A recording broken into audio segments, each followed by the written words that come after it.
Mama Mondays is sponsored by Colorado Connected, a website full of ideas for parents. And now, here are the mamas. Hey everyone, welcome into the parenting world, Mama Mondays. The mamas are here to talk about kiddos and how to get them involved in activities and when not to get them involved in activities. Sarah Lenti is here, Diane Miles, and of course, Risa Frisky. Okay guys, I recently had a discussion with some moms who literally put their kiddos in every single activity or sport out there. What did you guys do with your kiddos? How did it go? I'll start with you, Sarah. Two, I put them in soccer.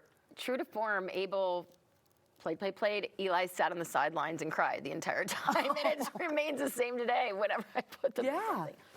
That was the first foray, and then, you know, soccer or flag football. Tried art with Eli. He didn't really he liked it, but he didn't love it. Gymnastics, there are too many girls, so we're kind of struggling. It's a struggle, right? I don't know how some of these parents do it when they're in everything, all kinds of activities. Yeah. How was it for you, Diane? It was great for me. You know, I recently was like, oh my gosh, like I miss. I put them in every sport: soccer, baseball, softball, track and field. Like they did everything. I was an athlete. Their dad was an athlete, and we were star athletes. So we just knew we were going to have these little super kids, super athletes. Track and field. Cool. I ran track, and their dad was a basketball, football, and and track. He was a star in all of them. Wow. And they were both great athletes, solid. Ooh. My son was like, I'm smart, I don't want to do sports. Like once he got into high school, I made him do sports his whole career.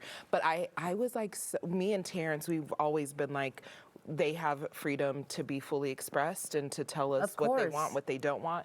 When they were little, I did force them, but he came to us when he was in high school. No, he wrote a Facebook post, and he was like, I'm overwhelmed and tired. I'm in football, I'm wrestling, I'm all of these things. And he was like, and I just want to focus on school. And he's honor roll student, like all the things. Yay. And so he came to us after the Facebook post. Well, we went to him and he was just like, yeah, I don't want to play football anymore. And it broke our heart because he was a star football player. Broke our hearts. But I had to release the attachment to, especially in the Black community. Yeah. I had to release my attachment to this idea that he had to play sports. And then it made me like rethink like how we even talk. He's tall and people would be like, oh, I know he plays basketball. And I'm like, he's smart. It's the expectation. He's brilliant. Too, that's what he is. So so that's how mine went. And then they weren't athletes like I thought they would be. I think a lot of times it's the expectation we set and what we think in our minds they could be so good at. But going through pictures and Facebook, and Ava, who is 16, I put her in everything. I mean, we have the pictures to prove it. And Ava, when she looking back on those pictures, she's like, oh, I ran track too? Like, God, Mom, what did I not do? She was in soccer, she was in track, she was in cheerleading, she was in basketball. We did it all. With Anna, I feel like I'm lazier because I'm not like pushing her to do all these activities, but I don't necessarily think it's a bad thing because Anna just doesn't naturally want to do it. We did the soccer too, Sarah, and it was a nightmare.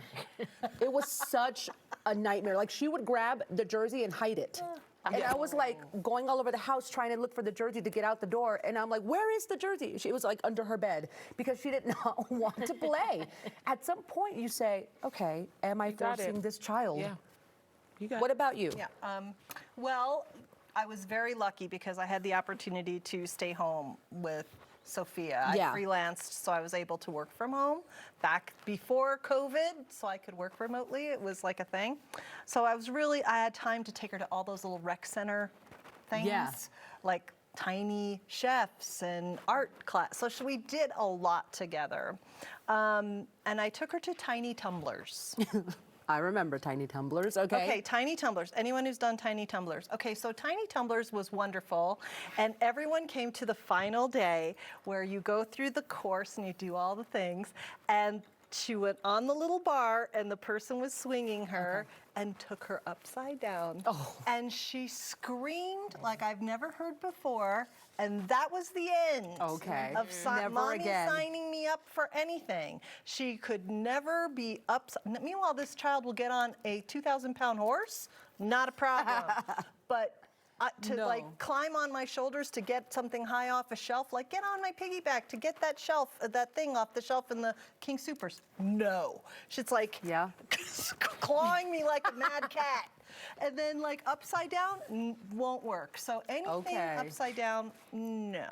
Won't work. No tiny tumblers. Well, it's all the time we have for today and all the activities. I just messed up my hair with that. But anyway. Sorry, that was me. All good. Mamas, if you have any questions you want to throw at us, please do. Just email me at mycoco@9news.com. We would love to hear from you guys. Thanks, Mama.